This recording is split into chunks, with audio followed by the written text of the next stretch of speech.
அஸ்ஸலாமு அலைக்கும் ஃப்ரெண்ட்ஸ். நான் இப்போ மீன் குழம்பு வைக்க போகிறேன் என்னோட ஸ்டைலில். அது எப்படி இருக்குன்னு பார்க்கலாம் வாங்க. இப்போ நம்ம வீடியோக்குள்ளே போகலாம். இப்போ வந்து இது மாதிரி ஒரு கடாய் வச்சுட்டு எண்ணெய் ஊற்றிக்கலாம். எண்ணெய் ஒரு 4 ஸ்பூன் கிட்ட ஊற்றிக்கலாம்.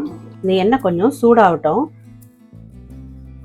அதுக்கிட்டே நம்ம அதுக்கு மீன் குழம்புக்கு என்னென்ன மசாலா வதக்க போகிறோன்றதை காட்டியிருக்கேன். சின்ன வெங்காயம், ஒரு 3 தக்காளி, இந்த அளவுக்கு பூண்டு, கொஞ்சம் கருவேப்பிலை, கொத்தமல்லி, அதுக்கு தேவையான இந்த அளவுக்கு புளி இருந்தால் போதும். ஒரு நெல்லிக்காய் சைஸ் தான். இது எல்லாத்தையும் நம்ம இந்த ஆயிலில் வந்து நல்லா வதக்கிடணும். ஃபஸ்ட்டு வந்து நான் வந்து வெங்காயம் போட்டுக்கிறேன். வெங்காயம் பூண்டையும் போட்டுக்கலாம்.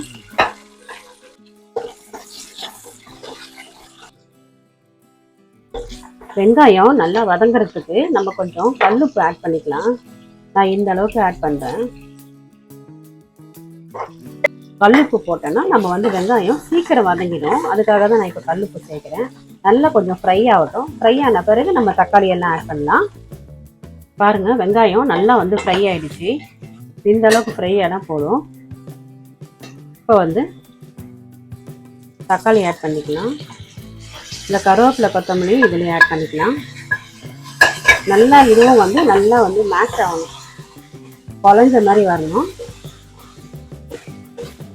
தக்காளி கொஞ்சம் குழஞ்ச மாதிரி வரதுக்காக நான் இப்போவே வந்து மஞ்சள்தூள் வந்து ஆட் பண்ணிக்கிறேன்.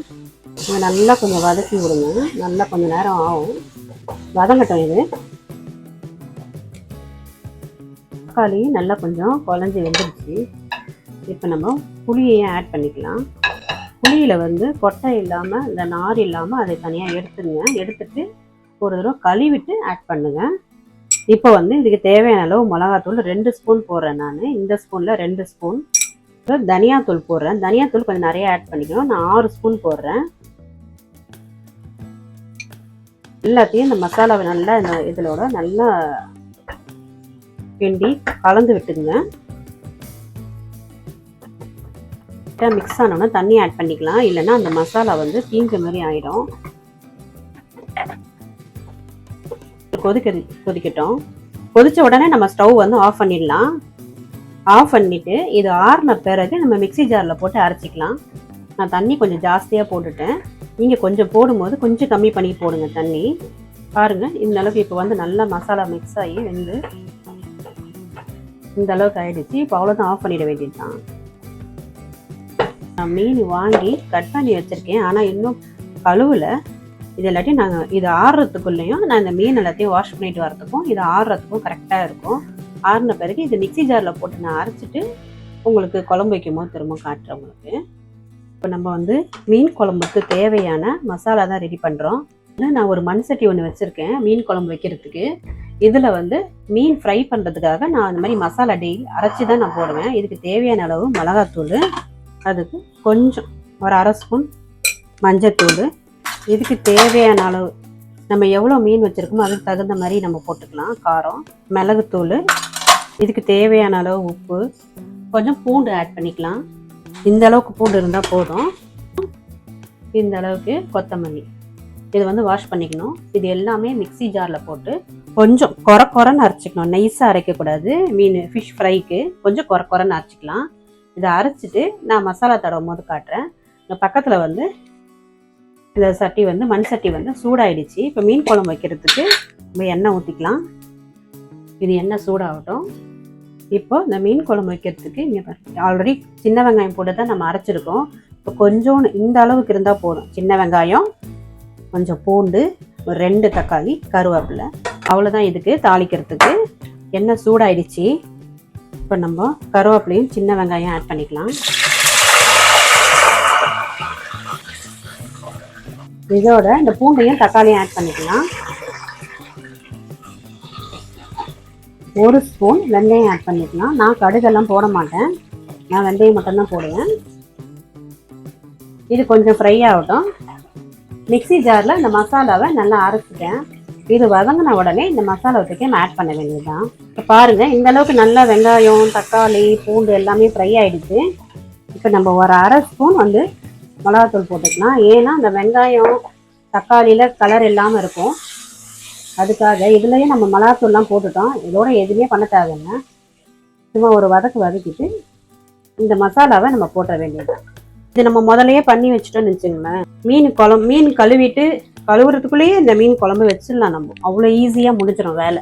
நம்ம எந்த அளவுக்கு நமக்கு குழம்பு வேணுமோ அந்த அளவுக்கு இந்த மசாலாவை நம்ம வந்து சேர்த்துக்க வேண்டியதுதான். கொஞ்சமாக குழம்பு போதுன்னா கொஞ்சமாக சின்ன வெங்காயம் மசாலா ஆட் பண்ணிங்க, நிறையா வேணும்னா இன்னும் கொஞ்சம் டபுளாக ஆட் பண்ணிங்க.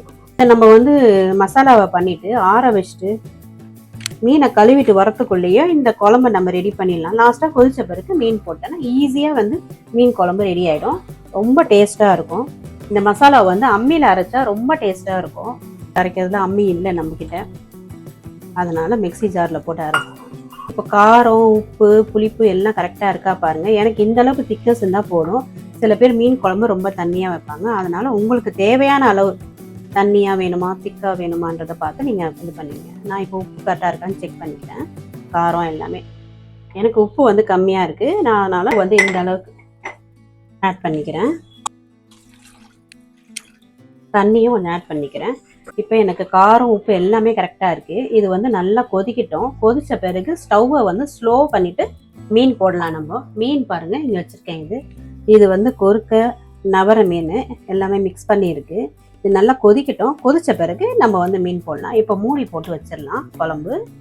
நான் வந்து மசாலாவை அரைச்சிட்டேன். ரொம்ப நைஸாக அரைக்கல, கொஞ்சம் குறவரம் தான் அரைச்சிருக்கேன். தண்ணி வந்து ரொம்ப ஊற்றக்கூடாது.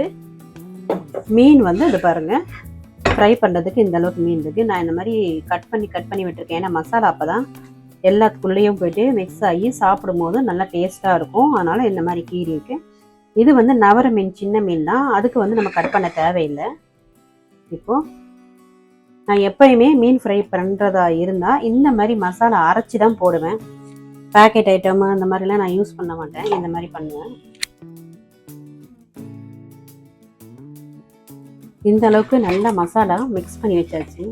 இப்போ நான் என்ன பண்ணுவேன்னா இதை மிக்ஸ் பண்ணிவிட்டு டைம் இருந்துச்சுன்னா ஒரு 1/2 hour சும்மா நார்மலாக ஃப்ரிட்ஜில் வச்சிடலாம். அப்படியே ஓப்பன் பண்ணியே வச்சிடலாம். இப்போ இப்படியே மூடி போடாமல் ஃப்ரிட்ஜில் ஒரு 1/2 hour வச்சுட்டு சாப்பிடும்போது நான் சூடாக ஃப்ரை பண்ணுவேன்.